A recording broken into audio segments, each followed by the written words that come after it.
High court అడ్వకేట్గా మీరు సుదీర్ఘ కాలం నుంచి ప్రాక్టీస్ చేస్తూ ఉన్నారు. అవును. ముఖ్యంగా అసలు ఈ బార్ కౌన్సిల్ ఎలక్షన్స్లో కంటెస్ట్ చేయాలన్న ప్రేరణ ఎలా వచ్చింది మీకు? ముఖ్యంగా అంటే ఒక bar council of India direction మేరకు ప్రతి 5 సంవత్సరాలకి ఇది ఎలక్షన్స్ జరిగే అవకాశం ఉంటుంది. అలాగే లాస్ట్ టైం 2018లో జరిగింది.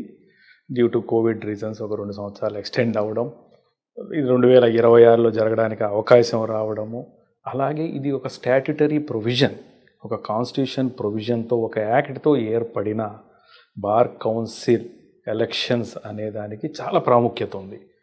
దీంట్లో ఈ బార్ కౌన్సిల్ ఎలక్షన్లో మనము గెలిచిన తర్వాత అడ్వకేట్స్ యొక్క వెల్ఫేర్ గురించి ఆలోచించడానికి, అలాగే కోర్ట్స్ యొక్క వర్కింగ్ స్టైల్ ఎలా ఉండాలనేది, అలాగే పరిసరాలని డెవలప్ చేయడంతో పాటు మౌలిక సదుపాయాలు డెవలప్ చేయడానికి, ఇలాంటి అంశాలన్నీ కలగలిపిన ఈ బార్ కౌన్సిల్ అనేది చాలా ప్రాముఖ్యత కూడుకున్నది.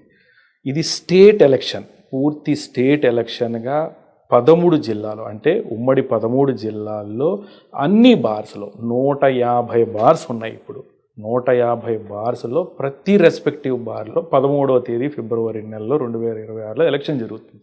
ఎంత ఇంపార్టెన్స్ క్రియేట్ చేసుకున్న పరిస్థితి ఉంది ఈ ఎలక్షన్కి. స్టేటు మొత్తం దీని గురించి ఆలోచన చేసే పరిస్థితి ఉంది.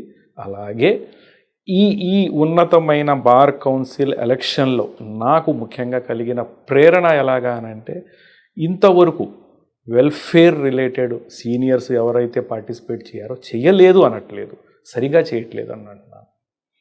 అలాగే వెల్ఫేర్ ఆఫ్ ది అడ్వకేట్స్ గురించి పూర్తిగా ఆలోచన చేయలేదనేది నా చిన్న అపనమ్మకం.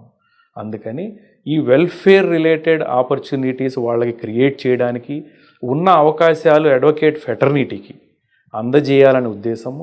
చాలా వరకు ఇప్పుడు జరుగుతున్న డిస్కషన్ ఏదైతే ఉందో 3 సార్లు, 4 సార్లు, 5 సార్లు కంటెస్ట్ చేసిన క్యాండిడేట్లు కూడా ఉన్నారు.